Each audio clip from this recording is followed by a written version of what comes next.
ઓમ શ્રી ગણેશાય નમઃ. જય શ્રી કૃષ્ણ મિત્રો. આજે હું સરસ મજાની વાર્તા કહેવા જઈ રહી છું. શંકર ભગવાનનો નંદી અને કૃષ્ણ ભગવાનની ખેતી. તો મિત્રો, સરસ મજાની વાર્તા છે, તમે પૂરી ધ્યાનથી સાંભળજો. એકવાર શંકર ભગવાન કૈલાસ પર બેઠા બેઠા તપસ્યા કરીને ઊભા થઈ રહ્યા હતા. એટલામાં માં પાર્વતીજી ત્યાં પાસે આવ્યા અને શંકર ભગવાનને કહે છે કે પ્રભુ, તમે આખો દિવસ પર્વત પર બેઠા જ રહો છો અને હું આખો દિવસ ઘરનું કામ કર્યા કરું છું. ભૂખી તરસી બેઠી રહું છું. તમે તો કંઈ કમાતા પણ નથી. તો હું શું ખાઉં અને શું બાળકોને ખવડાવું? શું તમે કોઈ દિવસ ધ્યાન આપ્યું છે કે પરિવાર કેવી રીતે ચાલશે? માં પાર્વતી શંકર ભગવાનને બરાબર ખખડાવી રહ્યા હતા અને શંકર ભગવાન ધ્યાનથી ઊભા ઊભા સાંભળતા હતા. હું તમને એક વાત કહું, તમે માનશો? માં પાર્વતીજી શંકર ભગવાનને કહે છે. એટલે ભગવાન બોલ્યા કે દેવી, મેં તમારી સાથે 7 ફેરા લીધા છે, વચન દીધા છે. તમે કહો, હું તમારી વાત જરૂર માનીશ. એટલે માં પાર્વતી બોલ્યા, તો ઠીક છે પ્રભુ, તમે એવું કરો કે તમે વૃંદાવન ચાલ્યા જાઓ. તમારી પાસે એક નંદી બળદ તો છે જ, અને એક બળદ તમે કનૈયા પાસેથી માંગી લેજો ને. કનૈયા પાસે ખેતર તો છે, તમે ત્યાં જઈને ખેતી કરી લેજો. આનાથી આપણું ઘર સરસ ચાલશે અને પછી ખેતરમાં જે પણ પાકે તે લઈ આવજો, એનાથી ઘર ચાલી જશે. પણ સ્વામી, એક વાતનું તમે ધ્યાન જરૂર રાખજો. તમે ત્યાં જઈને કનૈયાને કહેજો કે જે પણ ખેતરમાં ઉગાડશો, જે પણ પાક થશે, તેમાં ઉપરનો પાક હું લઈશ અને નીચેનો ભાગ કનૈયાને આપી દેજો. તમે આટલું કનૈયાને કહેજો કે ઉપરનો ભાગ પાકનો હું લઈશ, નીચેનો કનૈયાનો. આ સાંભળી ભગવાન બોલ્યા, ઠીક છે દેવી પાર્વતી, હું હમણાં જ નંદીને લઈને વૃંદાવન જઉં છું.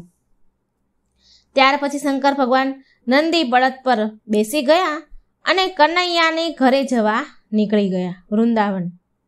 જતા જતા રસ્તામાં નંદી શંકર ભગવાનને કહે છે, પ્રભુ, આપણે જઈ તો રહ્યા છીએ વૃંદાવન કનૈયા પાસે, પણ પ્રભુ, કનૈયો બહુ ચાલાક છે, બહુ તેજ છે.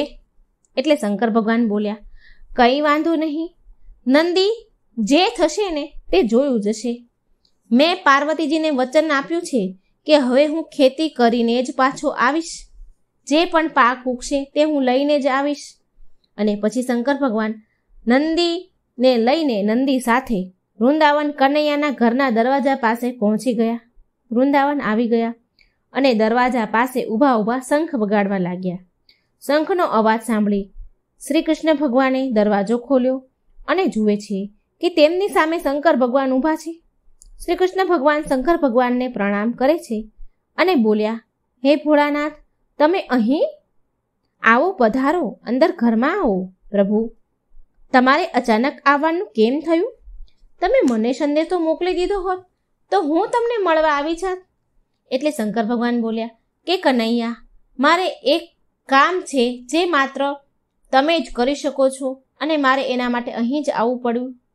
એટલે શ્રી કૃષ્ણ ભગવાન બોલ્યા, હા હા પ્રભુ, કહો, હું તમારી કેવી રીતે સહાયતા કરી શકું છું? એટલે શંકર ભગવાન બોલ્યા કે કનૈયા, મારે તમારા ખેતરમાં ખેતી કરવી છે. મારી પાસે એક બળદ તો છે અને મને એક બળદ તમારો આપી દો અને મને તમારું ખેતર ખેતી કરવા માટે આપો. આ વાત સાંભળી શંકર ભગવાનની વાત સાંભળી શ્રી કૃષ્ણ ભગવાને યશોદા માને બોલાવ્યા અને તેને પૂછે છે કે માં, તમારો શું વિચાર છે? શંકર ભગવાન આપણા ખેતરમાં ખેતી કરવા માંગે છે. એટલે યશોદા માં બોલ્યા, હા હા, કંઈ વાંધો નહીં, ઉપરથી તો સારી વાત છે અને આપણને પણ તૈયાર પાક મળી જશે, તૈયાર અનાજ મળી જશે. એટલે શંકર ભગવાન બોલ્યા કે મારી એક શરત છે કનૈયા, કે તમે મને ખેતરમાં જે પણ પાક ઉગાડવાનો કહેશો ને એ હું ઉગાડીશ, હું તેની ખેતી કરીશ. પણ જે ઉપરનો ભાગ હશે ને એ હું રાખીશ અને નીચેનો ભાગ હશે પાકનો એ તમારે રાખવાનો. તો એક શરતે હું ખેતી કરીશ. તમે કહો કનૈયા, શું ઉગાડું હું ખેતરમાં? આ સાંભળી કનૈયો કહે છે, ઠીક છે પ્રભુ, તમે એવું કરો, બટેકા વાવી દો. અને પછી શંકર ભગવાન કાનાનો એક બળદ લીધો અને નંદીને લઈને ખેતી કરવા ગયા અને કહેતા ગયા કનૈયાને કે હવે પાક ઉગી જશે ને, તૈયાર થઈ જશે ને, ત્યારે જ પાછો આવીશ. અને પછી ભગવાન ખેતી કરવા લાગ્યા. ખૂબ મહેનતથી ખેતી કરી, ખૂબ મહેનત કરી, બટેકા ઉગાડ્યા. થોડા દિવસમાં ખેતરમાં પાક ઉગી ગયો, તૈયાર થઈ ગયો.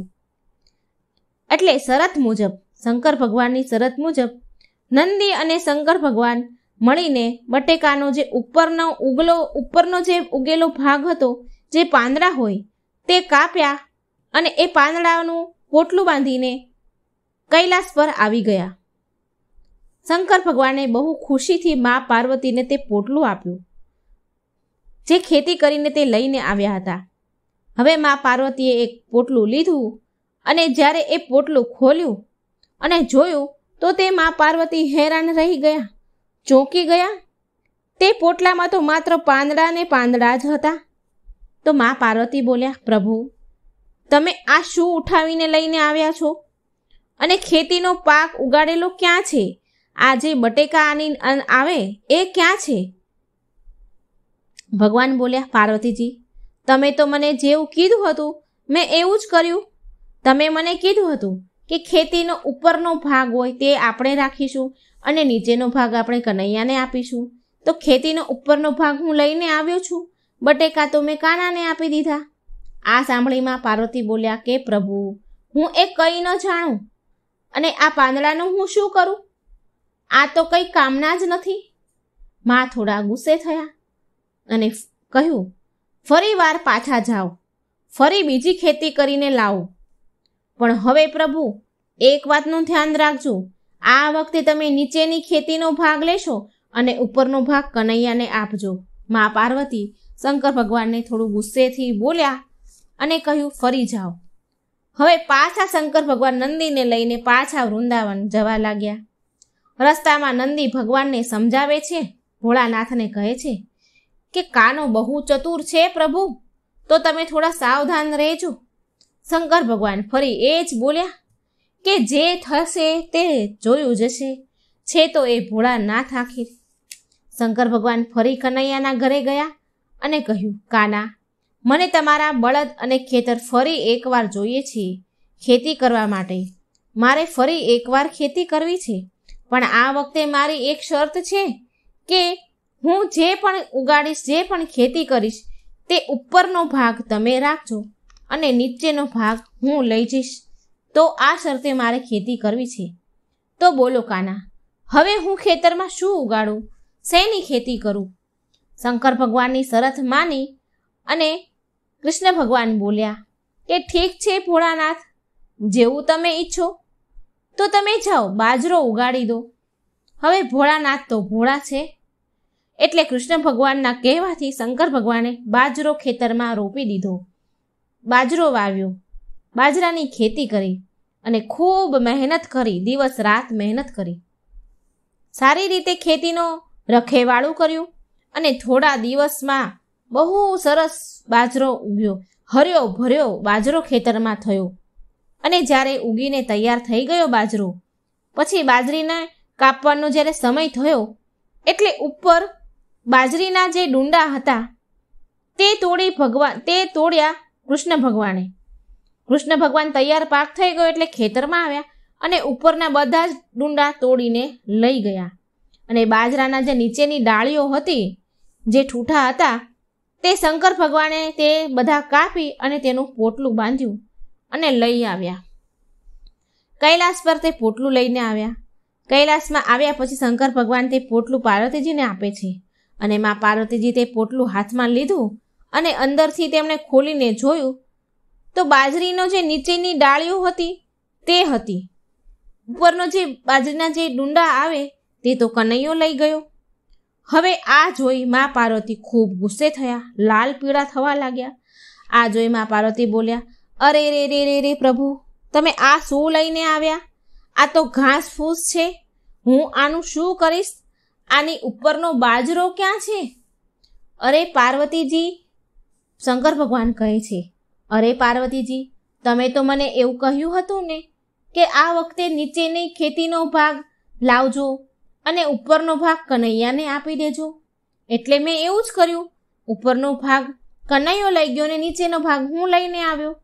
મા પાર્વતીજી બોલ્યા કે એ હું કંઈ ન જાણું. અરે, હું શું જમવાનું બનાવું અને શું બાળકોને જમાડું? તમે ફરી પાછા જાઓ વૃંદાવન અને ફરી ખેતી કરો અને કંઈક લઈને જાઓ. અને આ વખતે કનૈયાને કહી દેજો કે ઉપર અને નીચેનો બંનેનો ખેતીનો ભાગ હું લઈશ. જે પણ ઉગશે એ ઉપર નીચેનો બંનેનો ભાગ હું લઈ જઈશ. આ સાંભળી ભોળાનાથ બોલ્યા કે ઠીક છે પાર્વતીજી, જેવું તમે કહો તેમ હું કરીશ. હું ફરી જાઉં છું. હું ફરી જઈને ખેતી કરીશ. હવે ભોળાનાથ, બિચારા ભોળા, ફરી ભગવાન કનૈયાના ઘરે વૃંદાવન ગયા અને ફરી કનૈયાને કહ્યું કે મને ફરી તમારું ખેતર અને બળદ જોઈએ છીએ, પણ આ વખતે મારી શરત એ છે કે હું નીચેનો અને ઉપરનો બંનેનો ભાગ હું લઈશ. કહો તમે મને, હું શેની ખેતી કરું? હું શું ખેતરમાં ઉગાડું? કૃષ્ણ ભગવાન તો ચાલાક. આ સાંભળે કૃષ્ણ ભગવાન બોલ્યા, ઠીક છે ભોળાનાથ, તમે આ વખતે એવું કરો, મકાઈ વાવી દો. મને તમારી શરત મંજૂર છે. તમે ઉપર અને નીચેનો જે પણ ખેતીનો ભાગ હોય એ તમે રાખી લેજો અને જે પણ કાંઈ વધશે તે હું લઈ લઈશ. પછી શંકર ભગવાન ખેતરમાં ગયા અને મકાઈ ઉગાડી. ખૂબ મહેનત કરી, દિવસ રાત સારી રીતે સંભાળ રાખી, ખૂબ મહેનત કરી અને થોડા સમયમાં તો મકાઈનો પાક સરસ મજાનો તૈયાર થયો. હર્યું ભર્યું મકાઈથી ખેતર થઈ ગયું. મકાઈ પૂરી રીતે તૈયાર થઈ ગઈ એટલે કૃષ્ણ ભગવાન અને યશોદામાં ખેતરમાં આવ્યા. જે વચ્ચેનો ભાગ હોય મકાઈનો તે તોડીને ઘરે લઈ ગયા અને ઉપર અને જે નીચેનો મકાઈનો જે ભાગ હોય તેનું ભગવાને પોટલું બાંધ્યું. ઉપરની મકાઈ બધી કાઢીને ભગવાન કૃષ્ણ ભગવાન લઈ ગયા. જે કંઈ વધ્યું એ શંકર ભગવાને લઈ લીધું, પોટલું બાંધ્યું.